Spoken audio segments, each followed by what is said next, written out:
اگر اللہ تعالیٰ نے مال دیا ہے تو اس مال کا استعمال گناہ کے کاموں میں نہ ہونے پائے، اس بات کو یاد رکھیں۔ مال کے متعلق ہمارے معاملات بہت ہی خراب ہیں۔ ہم یہ سمجھتے ہیں کہ یہ جو مال ہمارے پاس میں ہے یہ ہماری اپنی جو قارونی فلسفہ ہے کہ یہ میرے اپنے علم اور میرے اپنے قابلیت کی وجہ سے ہے، نہیں، یہ مال اللہ تعالیٰ کا دیا ہوا تم کو تحفہ ہے، نعمت ہے۔ ہمیں سے کتنے لوگ ہیں جو شادی بیاہ کے موقع پر اور نہ جانے آج کل کتنے رواج اور رسمیں بنی ہے جس کے اندر جو ہے ہم پیسے جو ہے بے انتہا پیسے لٹاتے ہیں۔ اللہ تعالیٰ قرآن مجید میں کہتا ہے کہ وفی اموالہم حق للسائل والمحروم، یہ جو تمہارے پاس مال ہے نا بھائی، یہ مال، اس کے اندر حصہ ہے۔ کس کا حصہ ہے؟ ان لوگوں کا جس کو اللہ تعالیٰ نے محروم رکھا ہے، جس کو کم دیا ہے۔ تو تم اگر وہ محروموں کو اپنے پیسے میں سے نکال کر دیتے ہو تو تم اللہ تعالیٰ پر اور اس محروم پر کیا نہیں کرتے؟ احسان نہیں کرتے۔ یہ ان کا حق ہے جو اللہ تعالیٰ نے تمہاری مقدر میں لکھ دیا ہے، تمہارے پاس میں دیا، اور اللہ تعالیٰ تم کو آزمانا چاہتا ہے۔ الحمدللہ نحمدہ ونستعینہ ونستغفرہ ونؤمن بہ ونتوکل علیہ ونعوذ باللہ من شرور انفسنا ومن سیئات اعمالنا من یہدہ اللہ فلا مضل لہ ومن یضللہ فلا ہادی لہ واشہد ان لا الہ الا اللہ وحدہ لا شریک لہ واشہد ان محمدا عبدہ ورسولہ، اما بعد۔ قال اللہ تبارک تعالی فی القرآن المجید اعوذ باللہ من الشیطان الرجیم بسم اللہ الرحمن الرحیم وَإِن تَعُدُّوا نِعْمَةَ اللَّهِ لَا تُحْصُوهَا، وقال اللہ تبارک تعالی فی سورۃ الآخر ان الانسان لربہ لکنود۔ السلام علیکم ورحمۃ اللہ وبرکاتہ۔ حاضرین اکرام اور بشمول میری پیاری بچیاں، خواتین، مائیں جو پہلے منزلے پر نماز جمعہ ادا کرنے کی سعادت حاصل کر رہی ہے، الحمدللہ۔ آج میری یہ کوشش ہوگی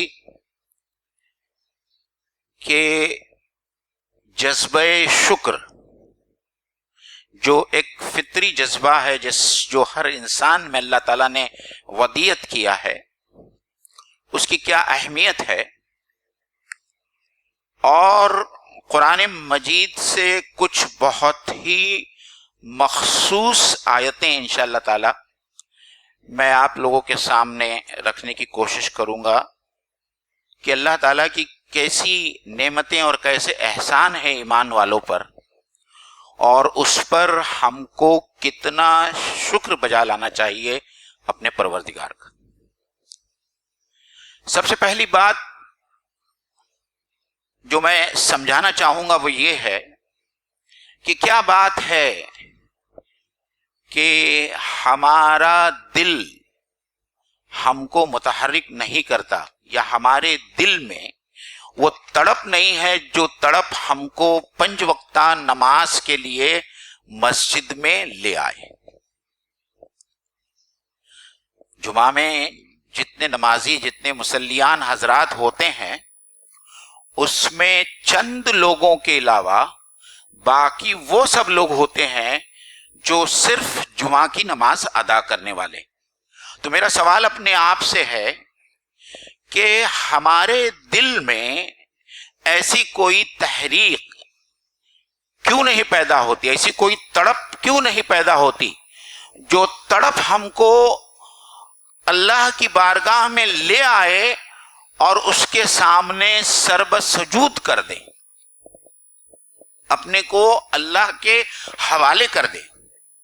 اور یہ تحریک صرف اور صرف یہ جو جذبہ عبودیت ہے، عبادت کرنے کا جو جذبہ ہے، 2 عوامل ہے جو کارگر ہیں۔ ایک جذبہ شکر اور دوسرا انسان کی اپنی یہ سمجھ، اور انسان یہ جانتا ہے کہ وہ انتہائی کمزور، انتہائی بے بس اور محتاج مخلوق ہے، اور وہ چاہتا ہے کہ اپنی اس کمزوری کے حالت میں اور عالم میں ایک اس سے بلند اور بالا ایک کوئی ایسی ہستی ہو جس سے وہ مدد کا طالب ہو. اور انہی دونوں عوامل کی وجہ سے دنیا کے تمام انسان، میں صرف ایمان والوں کی بات نہیں کر رہا ہوں، دنیا کے تمام انسان اگر وہ عبادت کرتے ہیں، پوجا کرتے ہیں، پرستش کرتے ہیں، پریئرز کرتے ہیں، تو وہ تمام انسان انہی دونوں جذبات کے تحت جو ہے اپنے آپ کو، چاہے اسے آپ اللہ کہہ لیں، اللہ آپ ایشور کہہ لیں، جو کچھ بھی کہہ لیں، اس کے سامنے جو ہے اپنے ماتھے کو ٹیک دیتے ہیں. میں یہاں صحیح اور غلط کی تمیز نہیں کر رہا ہوں، میں صرف ایک بنیادی فلسفے کی طرف بات کر رہا ہوں کہ یہ جو جذبہ شکر ہے، یہی انسان کو اللہ کے سامنے اور اللہ کا شکر ادا کرنے اور اللہ کے سامنے سجدہ کرنے کے لیے اس کو بےتاب کر دینا چاہیے. خوف کے وقت تو انسان اپنے آپ کو جب بے بس محسوس کرتا ہے تو وہ تو خود بخود جو ہے بھاگا بھاگا دوڑا دوڑا جو ہے کسی عبادت گاہ میں پہنچ جاتا ہے اور اپنے آپ کو جھکا دیتا ہے.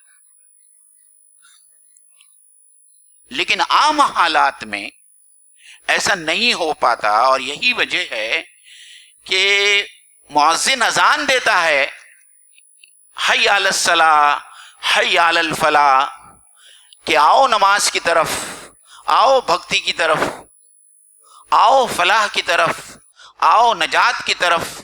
لیکن یہی انسان جو اتنے سارے جمعہ کی نماز کو جمع ہو جائیں گے اب چند منٹوں میں، یہی اذان ان کے کانوں پر ہر ہفتے میں 5 وقت جو ہے یہ اذان کی آواز ان کے کانوں میں پہنچتی ہے، لیکن وہ نماز کے لیے حاضر نہیں ہوتے.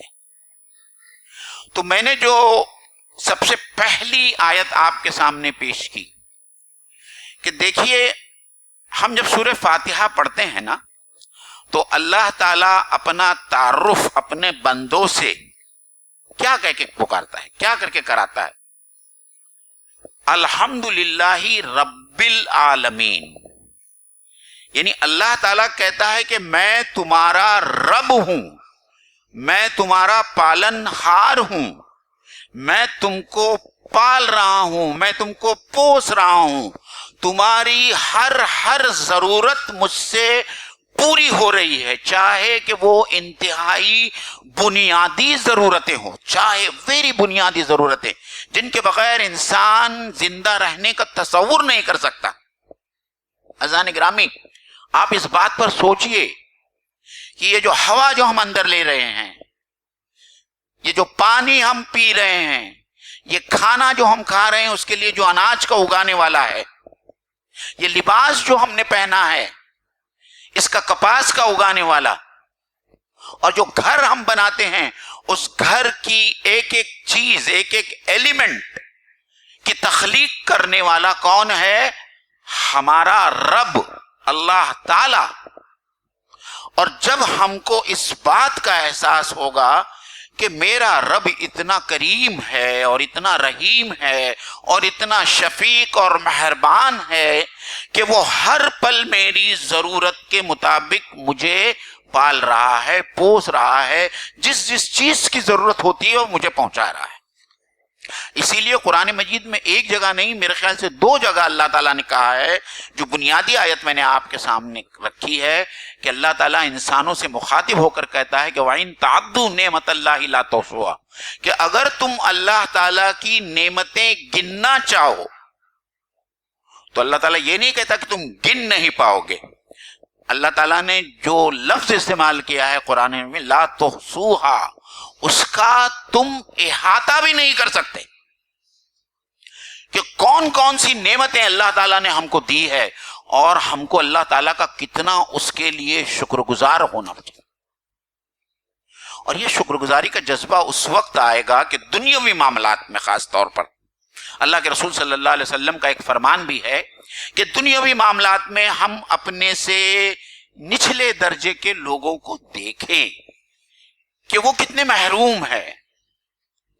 ہماری بینائی کی نعمت کا احساس اس وقت ہوگا جب ہم کسی اندھے کو دیکھیں گے۔ اللہ اکبر، کہ میں دیکھ سکتا ہوں، میں رنگوں کو پہچان سکتا ہوں، میں اپنے رشتہ داروں کو دیکھ سکتا ہوں، میں اس دنیا کی خوبصورتی کو دیکھ سکتا ہوں۔ یہ شخص جو ہے وہ نابینا ہے، اللہ کا کتنا شکر ہے۔ جب آپ کسی گونگے کو دیکھیں گے، بہرے کو دیکھیں گے، تو آپ کو یہ احساس ہوگا، اور یہ احساس تشکر آپ کے دل میں جاگے گا کہ اللہ تعالیٰ کا کتنا بڑا احسان ہے مجھ پر کہ میں آج سن سکتا ہوں، میں آج بول سکتا ہوں۔ مجھے گونگوں کی زبان استعمال کرنے کی آج ضرورت نہیں ہے۔ میں اپنا مدعا کس طریقے سے لوگوں کے سامنے بیان کرتا اگر یہ زبان مجھے اللہ تعالیٰ نے، یہ گویائی، یہ نطق مجھے اللہ تعالیٰ نے دی نہیں ہوتی۔ اسی طریقے سے اعلیٰ انسان اپنی ایک ایک نعمت جو اللہ تعالیٰ نے ہم کو دی ہے اس کے اوپر ہم غور کریں تو خود بخود ہمارے دل میں یہ داعیہ پیدا ہونا چاہیے کہ ہم اللہ تعالیٰ کا شکر ادا کریں، کیونکہ اللہ تعالیٰ نے ہم کو ان تمام نعمتوں سے نوازا ہے، اور ہم سے بہت سارے ایسے لوگ ہیں، دوسرے لوگ ہیں جن کو اللہ تعالیٰ نے ان نعمتوں سے نہیں نوازا ہے۔ اور اسی لیے جو ہے قرآن مجید میں 2-3 جگہ آتا ہے، اس میں سے ایک جگہ جس کا میں نے ایک آیت جو آپ کے سامنے پڑھ کے سنا ہی میں نے، ان الانسان لربہ لکنود۔ کون کہہ رہا ہے یہ اللہ تعالیٰ کہہ رہا ہے۔ کس کے بارے میں کہہ رہا ہے؟ تمام جنس انسانی کے بارے میں، تمام انسانوں کے بارے میں کہہ رہا ہے، جس میں شاید میں بھی شامل ہوں، آپ لوگ بھی شامل ہیں، اور دوسرے بہت سارے لوگ ہیں دنیا کے جن کے زندگی میں صبح سے لے کر شام تک اللہ کا نام، اللہ کا ذکر آتا ہی نہیں۔ صبح ہوتی ہے، شام ہوتی ہے، زندگی یوں ہی تمام ہوتی ہے۔ اللہ تعالیٰ کہتا ہے کہ بے شک انسان بہت ہی ناشکرا ہے۔ میرے پاس میں وقت نہیں ہے، یہاں اللہ تعالیٰ نے عربوں کے گھوڑوں کی مثال دی ہے کہ وہ گھوڑے بھی جو ہے اپنے مالک کے اتنے وفادار ہوتے ہیں کہ جنگ کے حالات میں جو ہے وہ اپنی جان اپنے مالک کے لیے قربان کر دیتے ہیں، لیکن انسان کا یہ حال ہے کہ اتنی ساری نعمتیں ملنے کے بعد بھی وہ اپنے مالک کا وفادار نہیں ہے۔ ان الانسان لربہ لقنوط۔ تو ہم ذرا آج کی اس محفل میں ہم یہ سوچیں کہ وہ کون کون سی نعمتیں ہیں جو اللہ تعالیٰ نے ہم کو دی ہے، اور اس کی ہم بالکل جو ہے قدر نہیں کرتے ہیں، ناقدری کرتے ہیں، ناشکری کرتے ہیں۔ اور اللہ تعالیٰ نے قرآن مجید میں یہ بھی کہا ہے کہ تم میری ناشکری مت کرو، میری ناشکری مت کرو، جو سورہ بقرہ کی جو ایک آیت ہے اس میں اللہ تعالیٰ نے صاف طور پر یہ حکم دیا ہے، فَاذْكُرُونِي أَذْكُرْكُمْ وَاشْكُرُوا لِي وَلَا تَكْفُرُونَ۔ یہ اللہ تعالیٰ نے سورہ بقرہ میں کہا ہے۔ سب سے پہلی بڑی نعمت، بڑا خزانہ، اور اس کا تو ہم کو اللہ تعالیٰ کا اتنا شکر ادا کرنا چاہیے، اتنا شکر ادا کرنا چاہیے کہ ہم اگر پوری زندگی بھی اگر سجدے میں پڑے رہیں نا تو اللہ تعالیٰ کا اور اللہ کے رسول کا شکر ادا نہیں کر سکتے ہیں، اور وہ ہے ایمان کی دولت۔ آپ یاد رکھیں اس بات کو کہ یہ صرف اور صرف اللہ تعالیٰ کا کرم اور اللہ تعالیٰ کا احسان ہے ہم سب پر کہ ہم کو ایمان وراثت میں ملا۔ ہم کو اس کے لیے کسی قسم کی تکلیف، کسی قسم کی قربانی نہ یا حضرت یاسر کی طرح دینے پڑی، نہ حضرت سمیہ کی طرح دینے پڑی، نہ حضرت بلال رضی اللہ تعالیٰ عنہ کی طرح دینے پڑی، نہ